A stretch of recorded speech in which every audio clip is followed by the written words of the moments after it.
Hey guys, it's me, and this is Erased episode 9. Um, so it is still really snowy outside. The snow has stopped, but there's even more snow. I mean, you have no idea, what that would be, I guess, because of camera. Angle, I would say 8 inches, but there are drifts that are pretty significantly taller than 8 inches, like a foot and a half. So, anyway, Chris is without power. 90,000 people in Kansas City are without power because it iced before it snowed. And so, anyway, but yeah, that's what's going on here in Kansas City. So, anyway, let's see. Episode 9. If you're wondering about the glasses, sorry, one more thing is I woke up this morning and couldn't find my glasses, so I'm wearing these until I find my other ones. So I like these, but I feel like, I don't know, I don't like them as much as the other ones. Well, these I just feel like are very loud. Like, I'm wearing glasses! The other ones I feel like you can kind of, like, ignore. So anyway, Chris loves these, but I don't wear them very often. They pinch too. I think that's the thing. I need to get them fixed. Oh, and I think one of my roommates is coming home. How is the snow? Can't get out. Oh, you can't get out? Oh no, your legs are covered. Yeah. I made sure to move my car around a lot in those first few. Yeah, you're screwed. You look lovely though. Lovely earrings. Yeah, so apparently my roommate is stuck.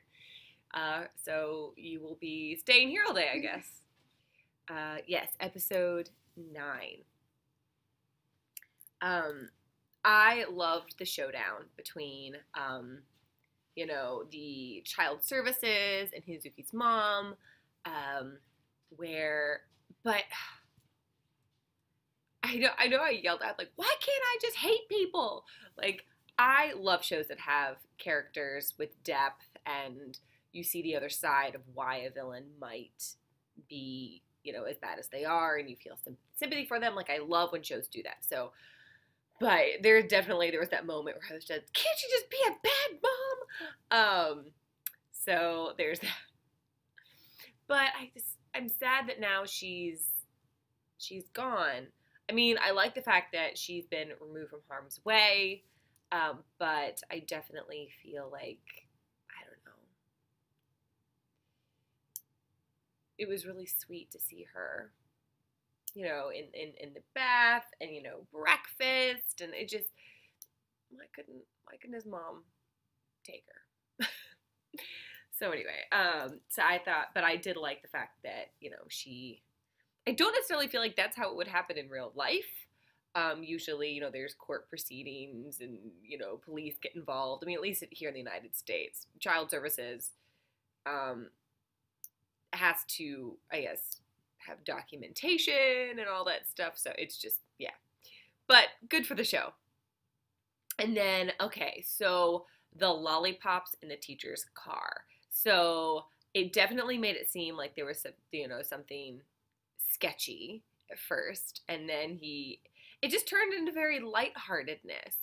But it's like, is that how he gets kids? Is with candy. That would make sense, in the supermarket when he had that little girl and he's like, hey, I've got candy or something. I remember when I was young in the neighborhood that I lived in, and, like, we lived in a nice neighborhood and it was in the, the 90s where people are, it still played outside. So like kids were always outside and running around. I remember people down the road had a zip line in their backyard. And, I had this wagon that I loved. My sister would pull me in the wagon. It was just, everyone was outside. But all the children in the neighborhood knew that when the blue car came around, you ran inside.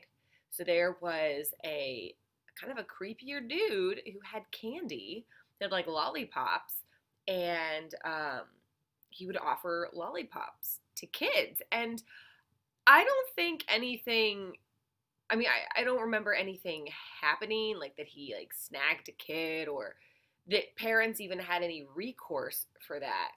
It would be really random, but you know, he would just come around in his car, slowly driving, and but I gotta want, you know, when he had the lollipops or whatever. But yeah, I just remember like stranger danger, and like everyone would like run inside when the guy in the blue car would drive around. So I gotta wonder if maybe the lollipops not only is to help with cigarette cravings, but to lure kids in.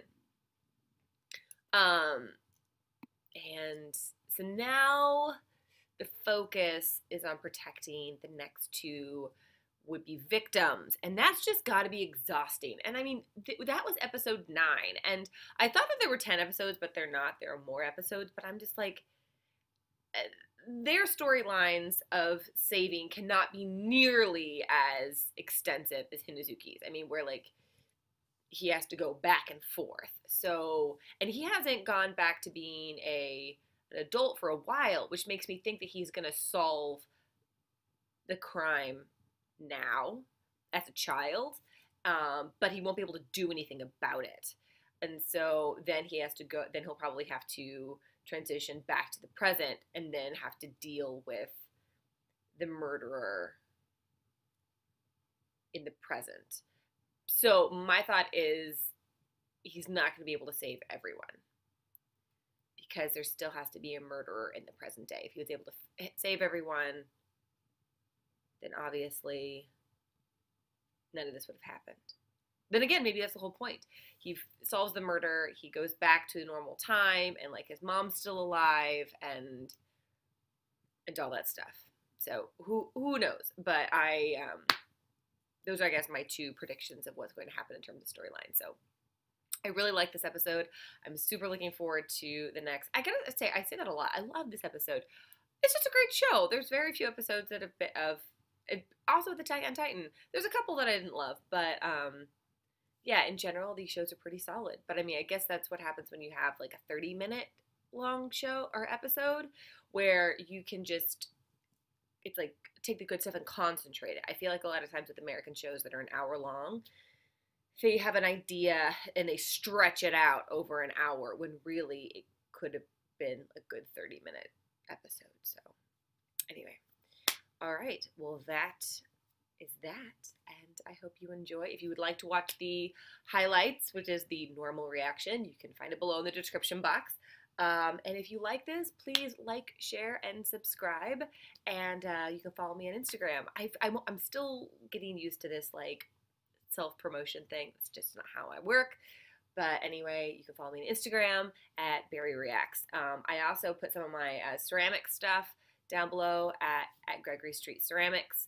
So anyway, that's it. So I'm going to be watching the next episode, episode 10. And I'm going to be doing a slightly different strategy. I'm trying to streamline how I watch and edit so I can get these out faster, because right now, from start to finish, one episode takes several hours, and that's why it takes so long to get them for you, because that's a lot of time. So anyway, we'll see what happens. All right, till next time. Bye.